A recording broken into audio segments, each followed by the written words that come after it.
There we go. Okay. Just want to let everybody know that today's webinar is especially for folks who are hosting visits in fall 2016 or later, which means you are not early adopters, and therefore the evidence guide is going to be very useful to you. In today's webinar, we'll be talking about that evidence guide, going through it, and pointing out some of the important parts, pointing out parts where we'll have follow-up webinars. And we do have quite a few people online today, so there are a couple things we can do about that. Please, if you have a question, there are a couple of ways to handle that. And let me go to the next slide. Nope, doesn't want to. Okay. Let's see what we can do about that. There we go. Okay. A couple of basics to the webinar. Please, please, please mute your phones if you haven't done that already. Way to do that, both on WebEx and probably on your phones or on your headsets. You can mute yourselves. But then again, remember that you need to unmute when you want to talk. I've often been caught in webinars talking to myself and not realizing that I hadn't unmuted. And I know that's a pretty common thing to have happen in webinars. So just remember to unmute yourself if you want to talk. Another way to ask a question during the presentation is to use the chat feature, or you can raise your hand. There's a little icon that you can tap on, and I have the attendee list in front of me, and I look at that and I can see that you've got your hand raised and have a question. So that's another opportunity to get in there. At the top of your screen, you should have a little green tab, and you can pull down and select from that screen participants to see who else is here, and also select chat. And the chat gives you an opportunity to type in a question, and you can type it to me privately, as Arlene has just done, to say, yes, we can hear you, which is great. I love that feedback. Thank you, Arlene. Okay, so you can type me a question, and I will catch up to it eventually. Sometimes I get a little distracted if I'm answering a question or going through the webinar, but I will get to you. CAPE staffers have also been invited to be online, and I've asked them to just interject as needed. And last of all, the webinar is being recorded, and it will be available on the CAPE website. So if there's nothing right now, I'm going to move on to the beginning of the presentation. I'm using the Evidence Guide 2.0 that is available on the CAPE website.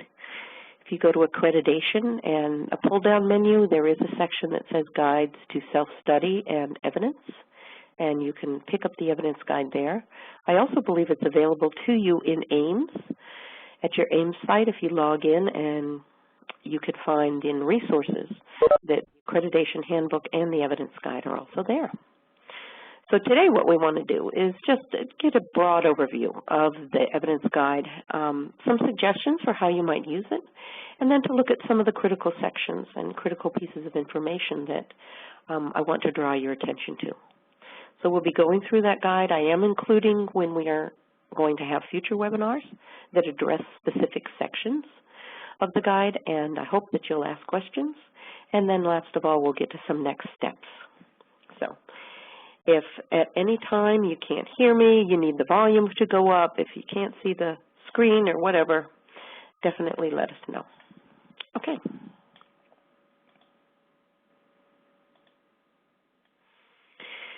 The first part of the Evidence Guide talks about a culture of evidence and data for educator preparation. It covers pages 5 through 16, and the very first section is called the Culture of Evidence on pages 5 and 7.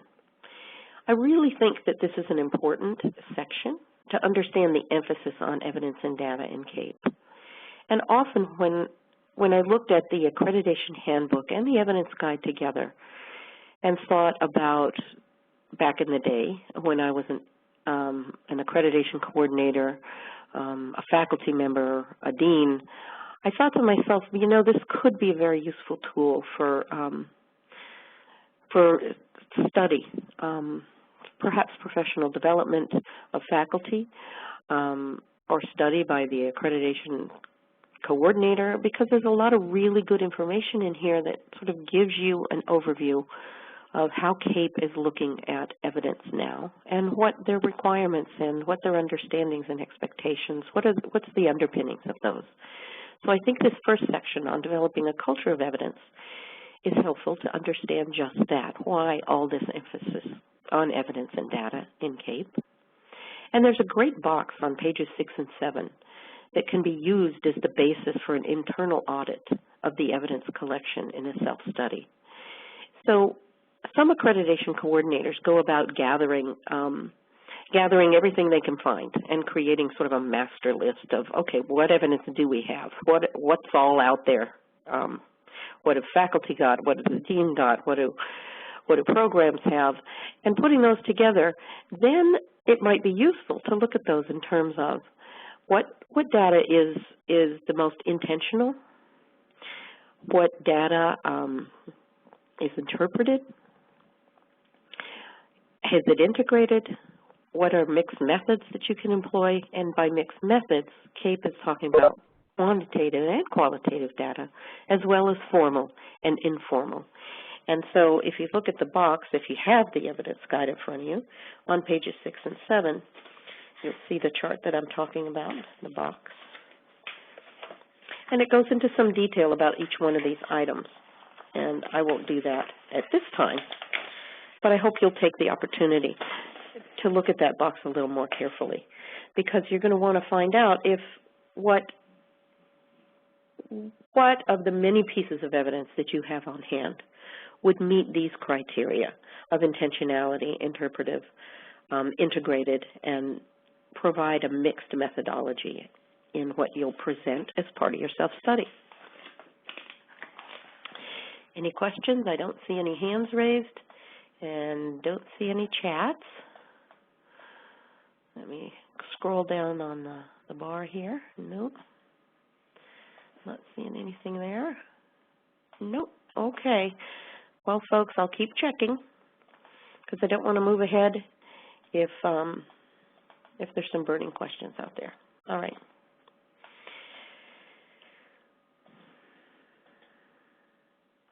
The next section of this whole first part of the evidence guide really talks about the role of educator preparation providers, EPPs. This occurs on pages 8 through 10. And a couple of important points on this issue of the role of EPPs is that it emphasizes the responsibility of the EPP in terms of its evidence, that there should be a variety, that there should be benchmarking, that it should be quality, and that there should be stakeholder engagement for input and sharing. And so as you think about the standards, okay, and many of these points are included, like stakeholder engagement and quality data. Variety is also included as part of Standard 5. It is emphasizing the responsibility is ultimately the EPPs. And for some people, that is a slight difference in the way that accreditors have approached the process in the past. So, good to know. CAPE is really re-emphasizing the use of data. You know, I think that many of us who have been involved in accreditation for a while have been collecting and collecting and collecting and collecting. And so we have, I think, a lot of what CAPE is looking for. It's the use of that data that I think CAPE's re-emphasis on that is a critical point of responsibility in terms of the EPP. So it's not just what data do you have, you know, what is it and what is it telling you, and how are you using that to inform your programs, to better your candidates' preparation, to inform the EPP itself. Okay, and then as another part of this section, there's this notion of practical measurement, which appears on page 8. Let me see. Nope. It first appears on page 9, about the middle of the page. And this is coming off Tony Burke's work. or Brike, I'm not sure how we're pronouncing that, but it's an important way, I think, for us to look at the role of the EPPs, that this responsibility is for practical measurement, that it's direct, that it's specific, that it's contextualized, that it's constraint sensitive. And I was sort of intrigued by this contextualization, that the language and common experiences are shared in the measures that we're using, in the way that we're going about our assessments and our evaluations. And the last point about being constraint sensitive brings up the point that, you know, if we're sampling principals or teachers, to think in terms of how much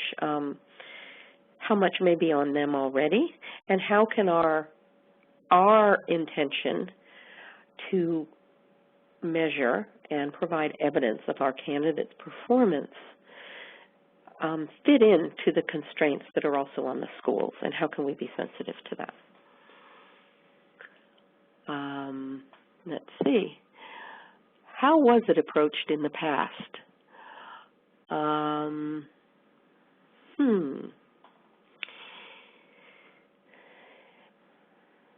I think the emphasis was a shared one of responsibility, as opposed to having the EPPs be completely responsible.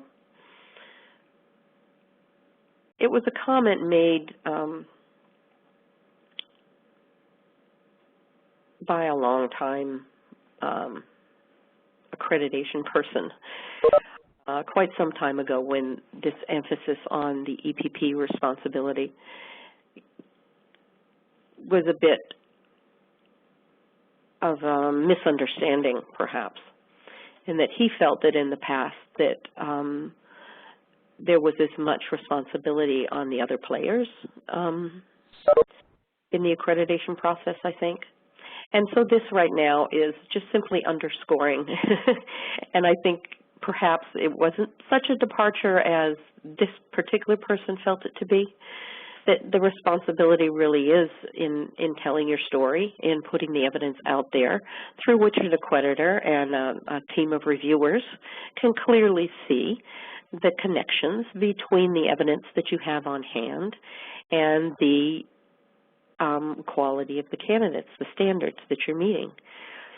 And so CAPE's emphasis, I think, has been to increase these various dimensions of that evidence, to include the variety, the benchmarking, the quality, okay?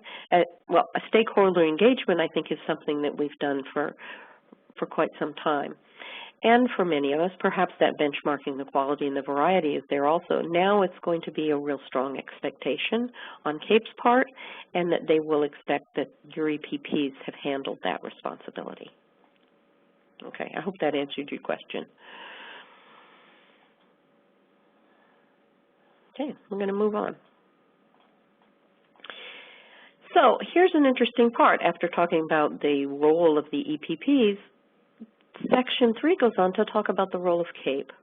So even though the responsibility is on the EPPs to put forth evidence of their own practice, that is, benchmarked and of high quality, et cetera, CAPE also understands that they have a responsibility to refine and validate the measures for accreditation, and their intention to collaborate with states through CCSSO, and that's in terms of having state data available to you, particularly when some of the CAPE standards are asking for evidence of completer performance and teacher effectiveness, where that data may or may not be available to you. And so CAPE's intention is to work very carefully with the states and to work conscientiously on validating and refining measures for accreditation.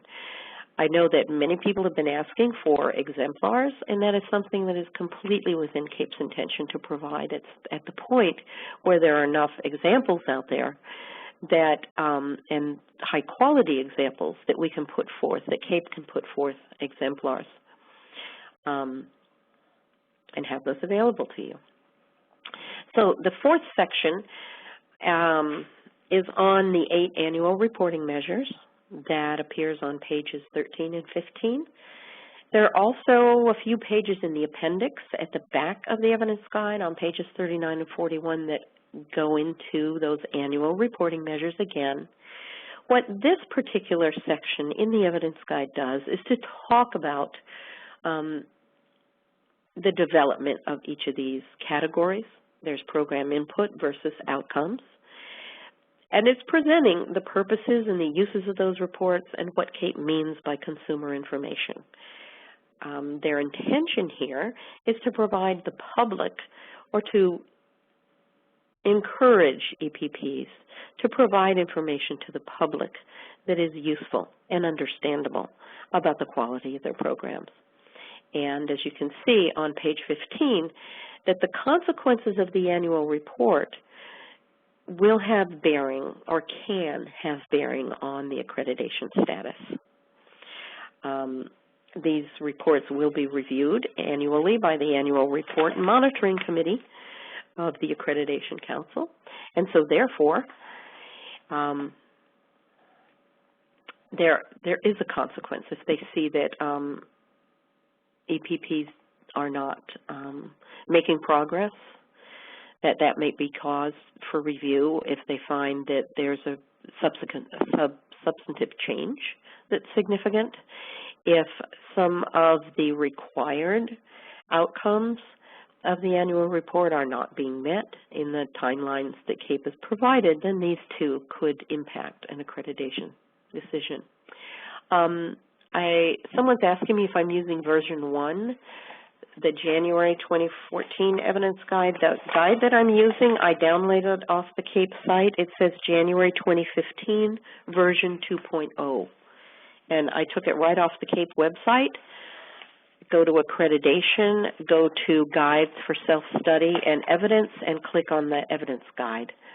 And that's where you will find it. Okay. I do see someone has a question. There's a hand raised here. And so I'm going to call on Greg, and I'm going to unmute you so that you can talk. Greg, did you have a question? Yeah, I actually typed my question in the question box, but this is referring back to page 7 and 8. Regarding stakeholders. Yes. And I think I can understand the importance of getting stakeholder input, but in our particular case, our teachers end up teaching in districts in about 2/3 of the state. Mm-hmm. This makes it cumbersome, mm-hmm. to say the least, in getting input from so many districts. Right. What kind of strategy would you recommend that we take? Well, there's a couple of ways that you could think about this. I don't claim to have all the answers by any means. We always, at various conferences, et cetera, find new ways that people are interacting with their stakeholders.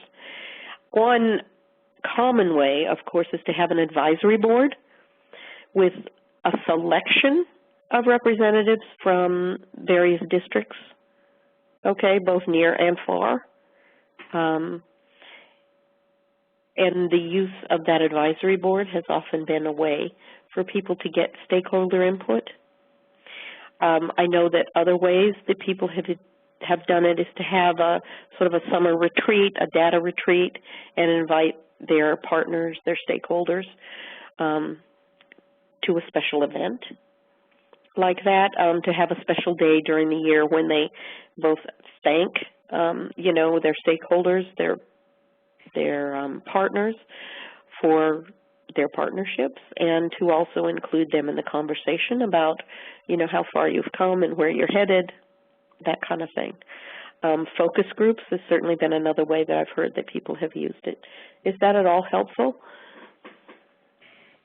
Yeah, I think it still poses a significant challenge. I mean, if we were, I'm in Illinois. If I operate in the Chicago area, for instance, or even Peoria or Springfield, and my mission statement is to provide, qualified teachers to the Chicago public school system, it's much easier to have stakeholder input from schools.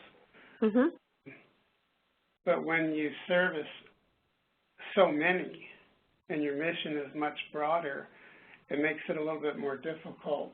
So my question for you would be, is it important to just show the evidence that you're including stakeholder interest, or is it important to also show some kind of representativeness? Boy, that's a very good question. I'd have to look at I'd have to look into the accreditation manual under Standard 5, and I think it's 5.5 where it talks about stakeholder input. I'd have to look at what are the kinds of evidence right now that they're saying could be submitted to meet this. I think right now to show representation is a part of having stakeholder input, but I think most important would be it would be easy for me to the venues. Yeah. Go ahead. It would be easier for us to, since we are a regional university in the state, to work on the stakeholders and partnerships within our region. And I think that would be acceptable. The bigger point being, Greg, that you can't not be doing that nowadays. Got it. Okay. You can't not have your stakeholders somewhere at the table. Even if it's, you're working with the people that are closest to you, and perhaps occasionally you have an opportunity to engage others. I think it's really, really important. If most of your student teachers, do you have student teachers that you're placing, most of them regionally? No, they're all over the state. Oh, okay. Okay, so that was your point. So I think that, however you can bring in people to represent the schools is great. The point is you don't want to not be doing it. Okay. All right. Thank you. I mean, that's as close as I can get right now. But I promise to get back to that accreditation, to the evidence that I said earlier. Okay. Wait a minute. Did I just go past like a bazillion slides? I'm not sure. Let me check here. I hope not. Let's see. I'll get back to that, and I'll look it up real quick before we go today, okay? To see what they've asked about in terms of what they've said could be submitted as evidence, all right? Okay. Okay. Guidelines for appropriate data design. This is all in section part 2. It starts with a section 5 on validity and other principles of good evidence that goes on from page 16 to 21. I put on some bells and whistles here because I think this is a really, really important section of the evidence guide. It is really useful as a quality check for evidence items that you're contemplating putting forward in your self-study. An important note is the box on page 17 on types of validity, and I know at one of the conference presentations, and I think it's also true in the accreditation guide, is that they're not looking for you to fulfill every single type of validity on any given instrument, but that any one of the varieties of the different types of validity is useful to them.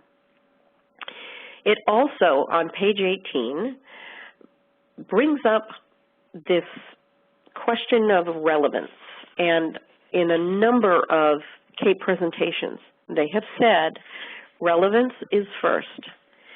It's about what you have and why you have it. 2 of those are evidence questions that will probably be asked in the self-study, and there's a chart a little further along here that we can refer to again. These principles of good evidence were principles designed by, were the result of a paper written by Peter Ewell, who's a very well-known person in accreditation. And these are the really most basic, I think, and important issues about the quality of your evidence. And you should be digging into this a little bit. I think this is a great faculty development paper here through page 21, okay? There will be some in-depth webinars on validity and reliability in August, and we'll dig into those concepts a little more. But some of the other principles that are brought up here are representativeness. You know, how is the data that is the evidence that you're putting forward representative, or is it a small subset of the total number of candidates that you might have? Is it cumulative? You know, is it showing trends over time rather than sort of the dipstick, you know, here's what's true right now. CAPE is looking for that. It's also, as you can see, another one of the items on page 20 is fairness. You know, have you really checked your instruments for the fairness of the evaluations, of the assessments and the evidence you're putting forth? Is it robust? Is it actionable? Actionability being related to this continuous improvement and the use of data itself. So I think these are really important concepts that might be useful to develop with your faculty. Let me look over here. Let's see if we've got any more hands up for just a minute. No. Okay. Got quite a few people online here today. You're surprising me. Okay. So beyond using, there we go, using these principles, I think I skipped another one. Let me go back here. I'm sorry, I'm seeming ridiculously clumsy today. There we go. Okay, other guidelines for appropriate data design, collection, and analysis also shows on section 6. There's evidence created and administered by EPPs on pages 22 to 29. And these are the 3 boxes that I referred to earlier as being really important checks for yourself. For example, the box on page 23 to 25 is talking about general, these are the questions, the kinds of questions that CAPE will be asking about your assessments, about their use, about their construction, scoring, reporting of data, and informing test takers. So each of these categories appears on pages 23 to 25. And as you're putting together your self-studies, this is a very useful way to sort of check on the evidence that you're putting forward. Can you answer these questions about the items that are assessment items? The next box is specifically about surveys, and it has the same categories as general assessments in terms of their use, their construction, scoring, and data reporting. And there is a box that's particularly important about dispositional surveys. Okay, and something to pay attention to here is because as dispositional surveys are included as evidence, there are a number of questions that are specific to those surveys. And so that's particularly useful. It's an item number 4 under survey development in that box. And last of all, there's a box on 2829 that talks about case study steps. And it's important to know this because in the CAPE standards, case studies are listed as evidence, as possible evidence for standards 3.2, 3.3, and 4.1. And as you may know, components 3.2 and component 4.1 must be met in order to be accredited. So 4.1 has to do with the impact on P12 student learning, and that's a place where if you do not have state data or, growth or value-added data, you can adopt a case study approach for fulfilling that component. So I think it's particularly useful to have the case study steps outlined and to see what CAPE's perspective is on case studies. Okay, any other questions so far? I'm not seeing any hands up. Okay, going to move on. So we do have follow-up webinars about a lot of this. For example, on Wednesday, April 28th, we're going to focus on assessment rubrics and scoring guides. And so we'll be using the items from these boxes to look at an assessment or a collection of assessments and to judge the quality of those. And it provides a little practice that we can then go back and use on our own. Okay, then on Wednesday, May 3rd, we're going to focus specifically on surveys. Again, it'll be a very useful, I hope, in presenting a survey that was developed by an EPP, looking at the way in which it responds to each of the criteria, and then having a little bit of practice afterwards where we can evaluate yet another survey. And then on May 28th, we're going to focus on case studies. So we'll dig into that a little deeper. There are also follow-up webinars, as I mentioned, on validity, reliability, and also on the self-study evidence questions. You can see in the boxes there's an awful lot of questions here. And so what we'll be talking about on July 15th is what are the specific questions that will be available to you as part of the self-study when you upload evidence. What can you look forward to answering? Yes, the barking dog is now silent. And let's see, it would be helpful to get a copy of the slides presented today. Yes, the slides will be presented.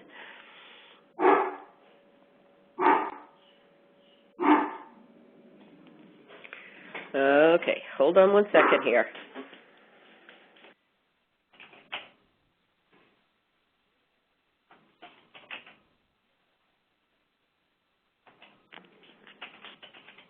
Okay, I apologize for the barking dog because, unfortunately, that was me. And it's hard for me to mute and discipline the dog at the same time. My apologies. Okay, so we're going on to talk about the self-study evidence questions on Tuesday, July 7th. Okay, moving on into further pages in Part 2, Guidelines for Appropriate Data Design, there's a Section 7. And this session talks about impact of candidates and completers on P12 student learning. This appears on pages 30 and 34. The focus of this entire section is really on Standard 4 itself. As I mentioned earlier, it must be met in order to be accredited. So this would be a way to really dig into that standard and what CAPE's thinking was behind that standard to sort of get the overall sense of what they were going for. Okay, note in the box on page 32 through 34, the evidence to be provided. There are 3 separate sections here.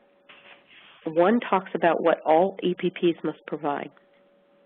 Then what EPPs with access to state data should provide. And then EPPs without access to state data and who are supplementing their data with subjects or grades that are not covered, who do have, let's say, exams in the 4th and the 8th grade, but only in English language arts and math, okay, and if you're going to supplement that with additional data, okay, the box on pages 32 to 34 tells you what will be expected. Okay, there's a webinar on Standard 4 that's scheduled for October 21st at 5 p.m. and we'll dig in deeper into the the intricacies of meeting Standard 4. Okay. Let me see how we're doing here. Alrighty. We've got a ton of people online. Okay.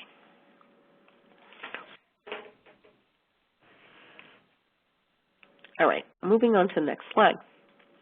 And we are about 25 minutes left into the webinar today. So Appendix 1 is very useful. It's talking about applying the principles of good evidence. It's from pages 35 to 38. These applications of the evidence are actually the second part of that paper on principles of good evidence that we talked about earlier that had validity and reliability, relevance, representativeness, cumulativeness, actionability. This section in Appendix 1 was a part of that same paper. So what it does is it presents 6 typical categories of APP evidence. Those categories include examinations, statistical evidence, case studies, okay? Then it takes each of these category types and provides specific examples of APP evidence. So for example, examinations, it says, okay, licensure pass rates is a typical thing that an APP would present. Statistical evidence, the typical might be employment rates. And of course, for a case study, a case study. And then each one of these specific items of evidence is then linked back to those principles of good evidence that were presented earlier in Section 5. Okay? So it's a complement to Section 5, validity and other principles of good evidence. And it really says, okay, so if we're looking at licensure pass rates, you know, reliability, validity, what are the pros and cons here? I think it's very useful to use those two pieces together in a study or in a professional development opportunity or in a conversation with others.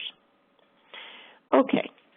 Appendix 2 is, again, goes to the 8 annual reporting measures. It appears on pages 39 to 42.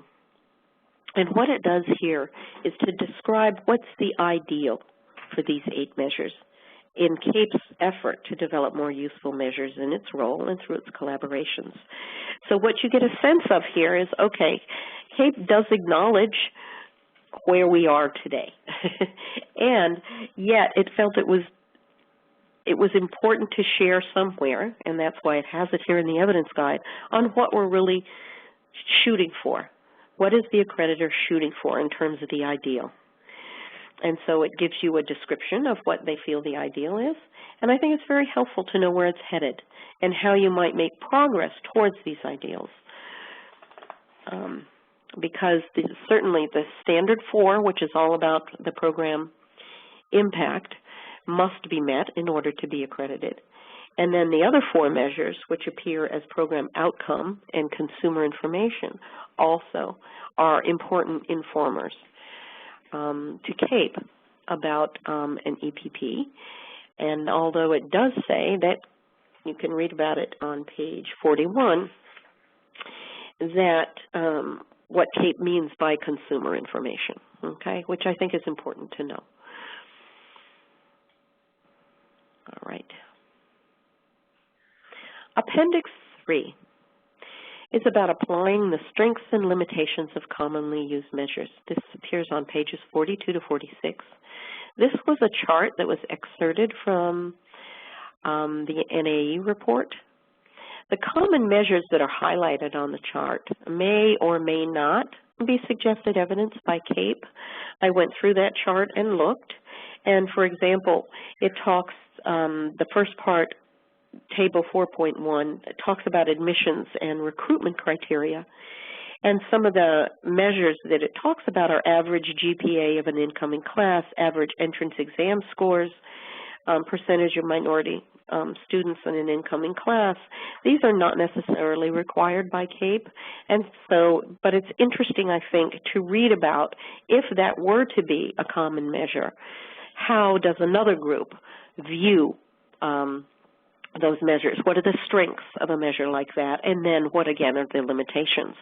And part of CAPE's emphasis on evidence really asks, as you put together your self-study, submit your evidence, that you think about what does this evidence tell us? What is the strengths of this particular measure or piece of evidence? And then what are its limitations, and how are those limitations compensated for by information from other measures, for example? Okay, I had here a question which said, will the EdTPA serve as a good source of evidence of candidate impact on P12 learning? Certainly it would serve as a good source of evidence. So with the alternative, which is put forward by the ETS, of candidate impact on P12 learning. I know the EdTPA to a certain extent, and know that one of the things that they ask for specifically is that a group of students, a small group of students is selected, that an assessment is identified, that teaching differentiating instruction to meet those students' needs are highlighted, and I do think that that is a valid source of information about candidate impact on P12 learning. However, candidate impact on P12 learning, as you know, isn't completer impact on P12 learning, and that is the target of Standard 4 that we've been discussing.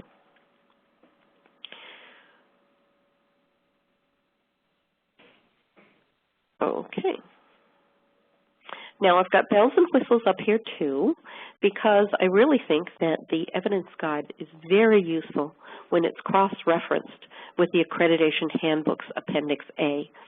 And this was what I was talking about, Greg, when I responded to your question about stakeholder involvement, because Appendix A contains, it's in the Accreditation Handbook, pages 79 to 114, there's a whole range of evidence that's shown in the table on pages 80 to 83, and it categorizes evidence as usual, the kind of thing that CAPE considers EPPs would have on hand, and then new or different, which are things that EPPs might consider offering as evidence. And each one of these types of evidence are broken down by component, which I think is very helpful and useful.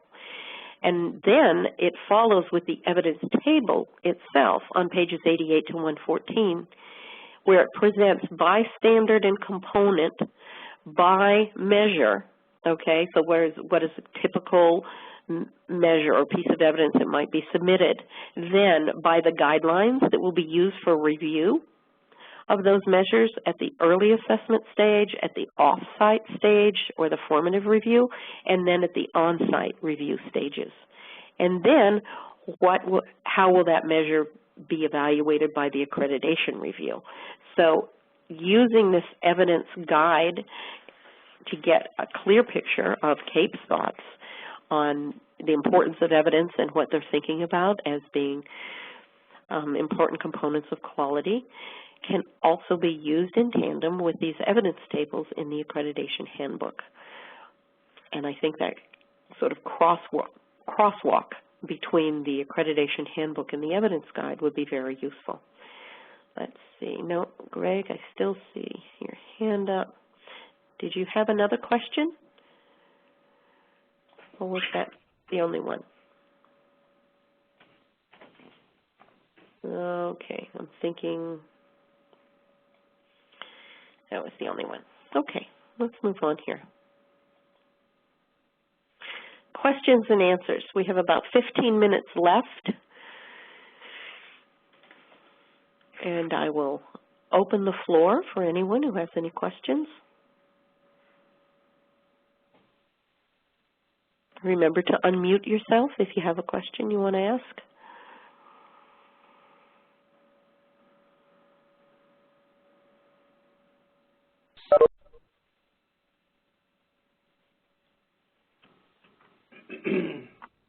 Nope. Can you hear me? I can. Yes, please. All right. So,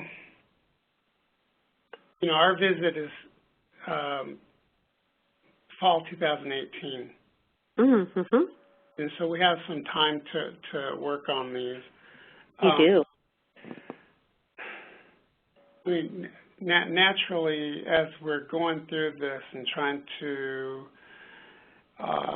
modify our program and programs to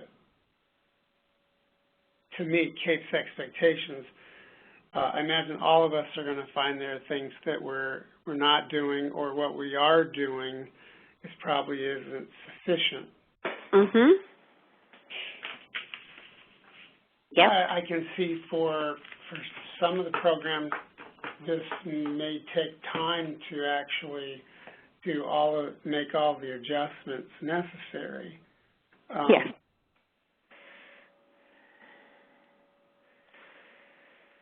What's your recommendation on how to proceed from a continuous improvement standpoint? I guess let me see if I'm asking about strategy to use. Right. Okay. My strategy, if I were an accreditation coordinator at this point, would be to pretty much study these two items, the accreditation handbook and the evidence guide, and go through some of the items that are on the table in the accreditation handbook of suggested evidence and say, you know, what do we have currently? There's actually a very useful chart that was created by a university already that they're using to gather all the evidence that they have on hand, and they categorize it into the components and have broken everything apart. It's a very useful chart. I'll see if I can get Steve to post that chart for you as part of this webinar, okay? Because I think that's a good starting point, is to really, you know, study what CAPE is saying and then see what you already have on hand. Okay, if it's not your first accreditation, then you've been doing this for a while and you do have evidence. And it would be simply a matter of then looking at some of the questions that CAPE's going to be asking about that evidence and seeing, you know, what is there that we can improve at this time.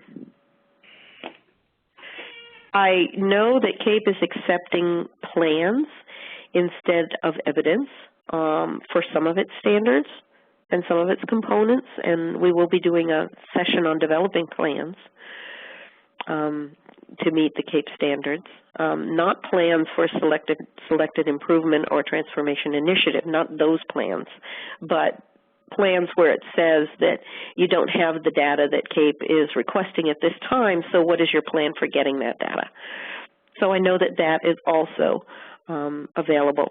I think that there are a couple of spots where good attention should be devoted, since you already know that component 3.2 of standard 3 must be met, and that all of the components of standard 4 must be met in order to be accredited.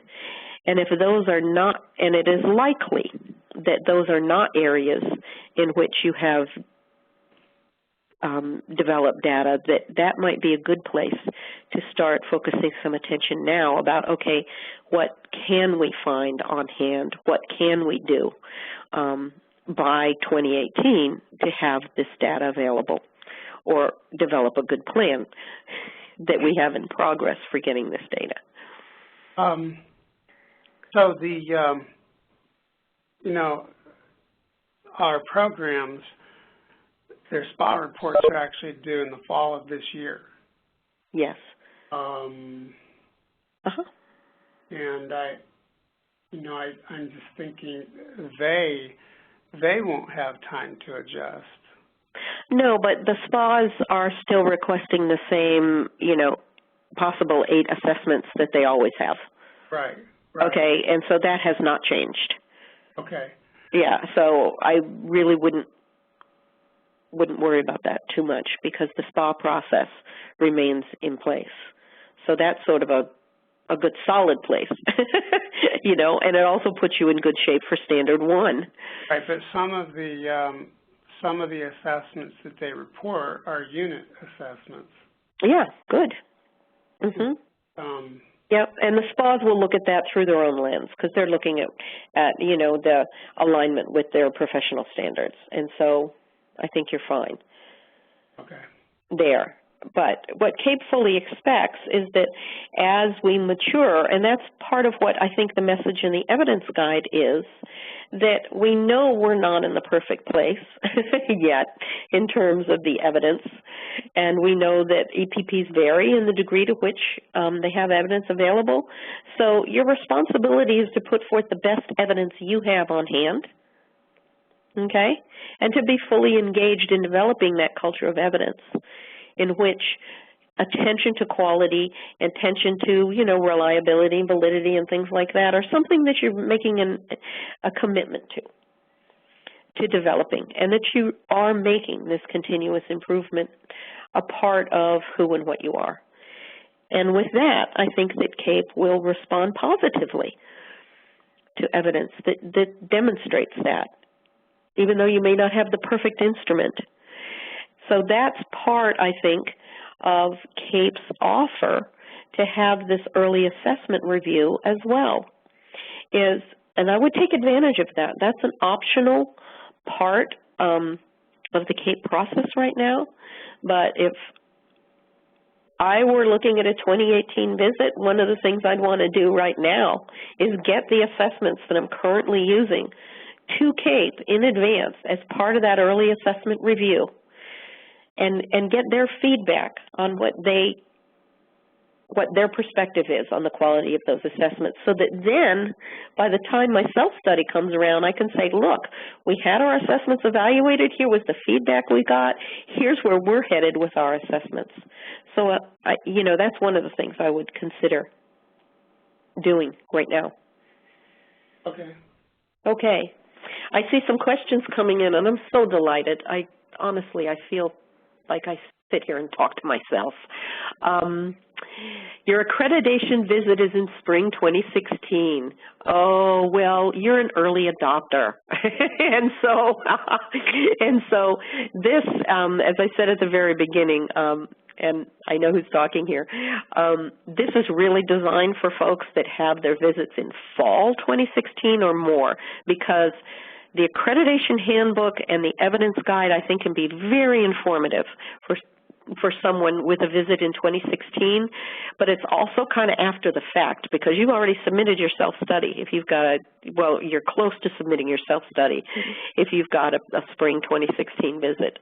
And so what I could say is just, you know, learn what you can. You should use the earlier versions probably as a guide, but I even think that to some extent for early adopters, those aren't quite fully applicable.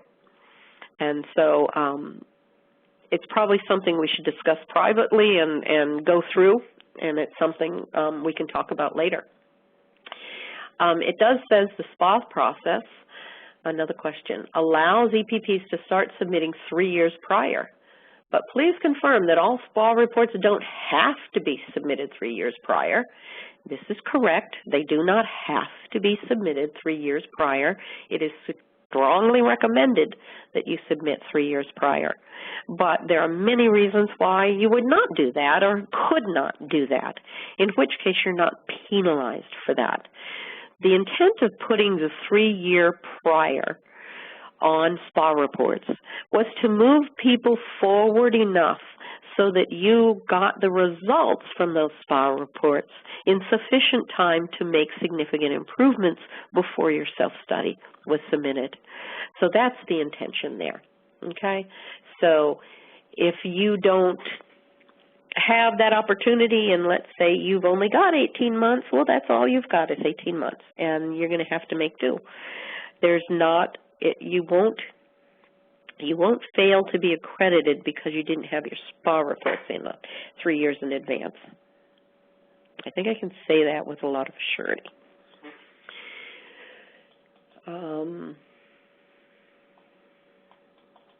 Good. Okay, let me see. Anybody else with anything on their mind? Kathleen? I see a hand up, and Carolyn. Let me call on Kathleen first. Question? Remember to unmute.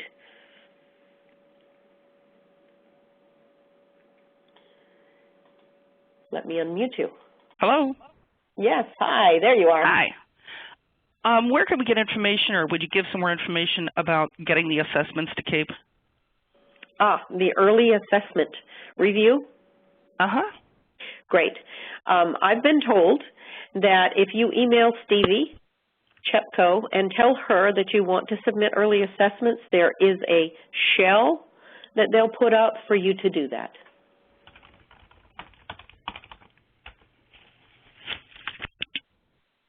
Okay? The name again, please? Stevie, S-T-E-V-I-E, last name Chepko, capital C-H-E-P-K-O. Okay. And as with all CAPEnet, all with CAPE emails, it's stevie.chepko@capenet.org. Thank you. You're very welcome. Okay. Okay, Carolyn, just unmuted you. All right.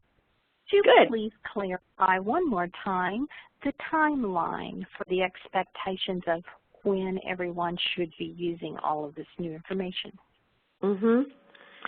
Well, the CAPE Commission recommended, and it was adopted by the Board of Directors, that the CAPE standards would become effective for anyone hosting a visit in fall of 2016 or beyond. So that's when all of this stuff, that's the only possibility, okay, starting in fall of 2016. Up to fall of 2016, EPPs had a choice to continue with an NCATE, what is now called the legacy visit, stay with the NCATE standards and do a traditional NCATE visit, do a TIAC legacy, which is to stay with the TIAC quality principles and conduct a TIAC legacy visit, or to adopt the CAPE standards early, meaning in advance of a fall 2016 visit, and write to the CAPE standards and submit the evidence for the new CAPE standards. So all of those were options for anyone hosting a visit in spring 16 or earlier. So there are institutions right now coming up in spring 15 that are hosting visits using CAPE standards, and those are the early adopters. But everybody has to use the CAPE standards, and the accreditation handbook and the evidence guide are helpful to that, starting with fall 2016 visit, which would mean that a self-study report and evidence would be submitted in spring of 2016. Does that help? Very much. Thank you. You're welcome. Okay. I'm going to move on to the next slide, but I'm also, because it's 5:59 and we have 1 minute left. However, I will stay on this line, and if anybody'd like to ask questions after 6 o'clock, they can do so, because I'll stay online as long as it takes. Okay, next steps. This webinar and the PowerPoint will be available early next week on the CAPE website. Talking to Frank, was talking to CAPE staff today about where to find that, but there will be an announcement that will go out. The next webinar is going to be held on Tuesday, April 2 p.m. That makes absolutely no sense. Okay, so typo there, folks, but it's after the CAPE conference, so it's probably around April 21st somewhere. Okay, and an announcement will go out 2 weeks in advance of that. The topic is all about this 3 years out, early review of assessments, what to send, what to expect. So for those, Kathleen, who just asked me about that, you know, if you want to wait until a little later in April, I'll have all that information, but you're certainly welcome to email Stevie immediately and ask her to have someone set up. a show for you. Okay, a reminder of the webinar, the topic, and a link. I cannot stand typos, and here it is. How many times have I looked at this? Will be sent out by CAPE 2 weeks in advance. And also, CAPE is initiating a survey to get feedback about the webinars and to ask for your thoughts and to ask for any recommendations you may have about what else we could be presenting to help you with this process. So there it is. That's it for today. I have one final slide, kind of joking with you. Thank you. I hope the webinar didn't lead you to do this. To-do list, nothing, cross it off your list. Okay. I hope it was helpful. I hope you've got some things to do based on this. At least read the evidence guide if nothing else, and I will look forward to answering any and all questions by just hanging out here for a while. Okay. Oh, wonderful. Someone sent me an email that said, yes, it is April 21st that the webinar will be on the 3 years out. So those of you that have other things to do, you're free to go. And for anybody who wants to ask another question, stay on board. I'm hearing lots of click. We're down to 37, 36, dropping like flies here. Let's get down to 30. Okay. I have a question. This is Katie Croy. Hi, Katie. Carolyn on your list. I'm just curious. It's more of a state of California question, so I wanted to wait till after everyone was done and not waste their time. We, of course, do not have undergraduates in many of the programs because ours are mostly after they have obtained their bachelor's. Right. So using the GPA yep. or any of their records from their beginning days of college just seems less than useful. Right. But did I understand you to say that it's not a requirement that you use those? That's just one of the things on the list. It is one of the things on the list. Here's the deal. Their CAPE Standard Component 3.2 is currently under discussion about how to implement that standard. So as you can see, there was kind of a plan laid out that at least half of your graduates had to be at a certain grade point average, by 2016, by 2017. All of that's been suspended for the time being until the commission that's been appointed to look into this particular standard and look at how it can be implemented effectively. Okay, so I think later on this year there'll be a lot more information coming out about that particular issue, okay, particularly in regards to advanced candidates. I think, it is part of, graduate admissions to say what was your undergraduate GPA, but if you're looking at, career changers or folks who have been out for a while and been in other fields and coming back, it really doesn't have the kind of weight that other measures might. And that's where I think the CAPE standard also allows for alternatives. And it does ask for, particularly with graduate students, at least some 50% or better on the nationally normed test. Let me see if I've got it on my stand. I don't have my standards in front of me. I have my handbook in front of me because I was going to answer Greg's question. So that's, well, for example, all the candidates in California have to pass CBEST. Well, there you go. CSET. There you go. So the GPA seems less. I mean, we could do GPA with no problem as long as it's their final, semester or their final year of college, not their entry GPA when they came into their freshman year from high school, which would be so far removed. Yeah. It wouldn't indicate what type of student they were at the current time. And I think that's a reasonable argument. And so I think when you submit that evidence, you're submitting, more than one item of evidence for something. So there's multiple measures that are being used for admissions, and you should demonstrate which one you found to be, or people in California should look at which, particular entrance or admission criteria for graduate students is the most predictive of success. And I believe that's in the standard as well. Okay. phone it back. That's very helpful. Thank you. I find these quite enjoyable. Thank you for all your hard work. Thank you. Thank you. Bye-bye. Bye. Okay. Anybody left out there? I do see there are 18 of you left out there. Any other questions?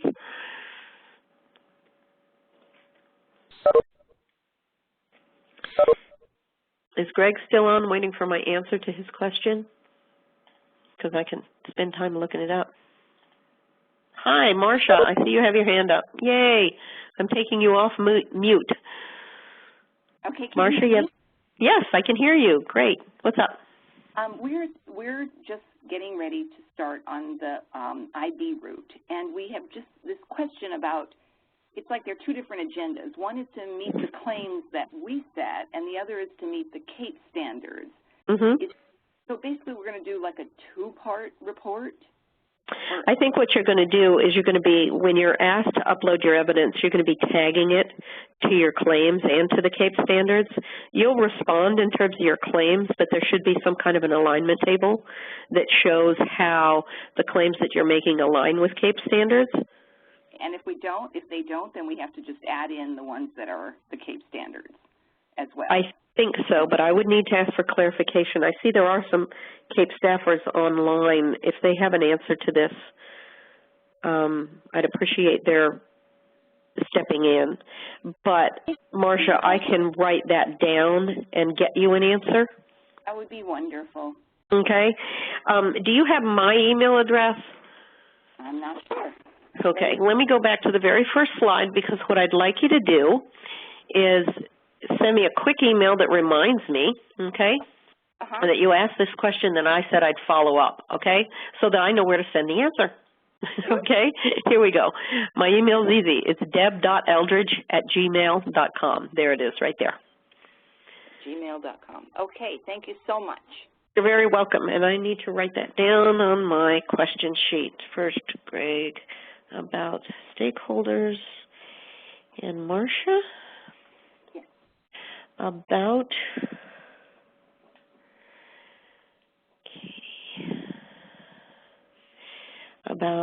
IB claims aligned with CAPE standards. There we go.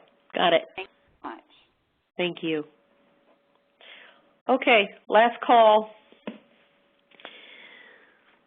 Last call for questions here. I see there's still a few. Yay, somebody else. I'm taking you off mute. It's from Armstrong State University.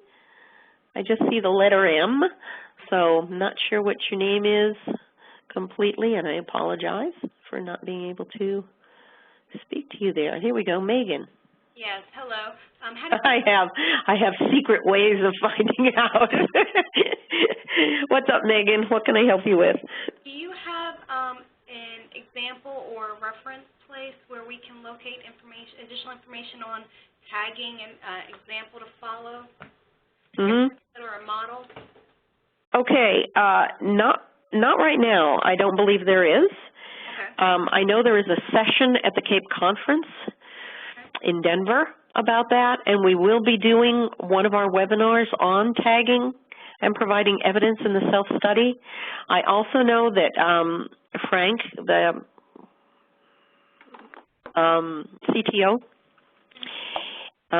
Chief Technology Officer, is working on that right now, on creating the system whereby people will be able to do that.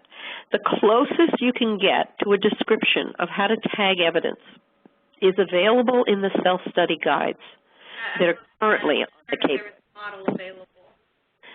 Excuse me? Say that again? I have looked at that. I was wondering if there is an exact template available.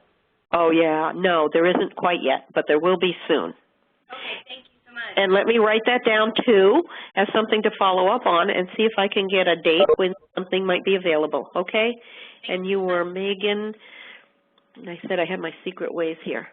You see my email, and so you're welcome to email me and remind me, okay? But I'll make a note to myself, Megan, okay? Thank you. You're welcome. About tagging evidence. I know that Patty and Stevie will be presenting on that at the CAPE conference in Denver. Okay, anybody else? Nope. Okay, everybody. Well, thank you very much for participating today. Thanks for asking questions and hanging on to the very bitter end. I think that's everybody for right now that had anything on their mind, and I look forward to the next webinar and seeing you all there. So thank you and goodbye.